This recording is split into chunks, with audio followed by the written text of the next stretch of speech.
So meron tayong wild truck. Yung wild truck natin under refreshment pa pero sold na. So ang bumili sa atin tiga Saudi si Sir. Ngayon magre-restock tayo ng isang pickup pa kasi kailangan natin naman pick up eh. Dami naghahanap. So ito pickup na XLT 2014. Tingnan natin kung mabisa.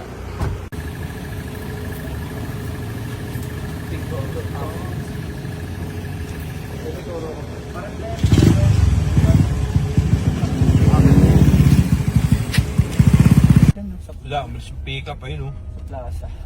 So, idalisan na natin kasi tagilid yung lugar eh. Pet doon. Kung hindi siya tiga rito. Tapos, Umalis. sabog ang airbag eh. Oo. So anyways, meron kaming kutob. So, out tayo, di ba Mark Yaris? Pas. Diba na, kaya naman tayo masarap na Oo, papait. kaya naman tayo masarap papaitan. Thank you sir, salamat. Layo lang pero. Layo lang pero okay lang. At Bababa na least, daw si Aljon dito eh. Ha? Bababa na? Oo. Pauwi. Mga dami. So guys, yun tayo, balik tayo sa garahe. At least meron tayong nakuha kanina isang charcoal na exports. Okay na yun.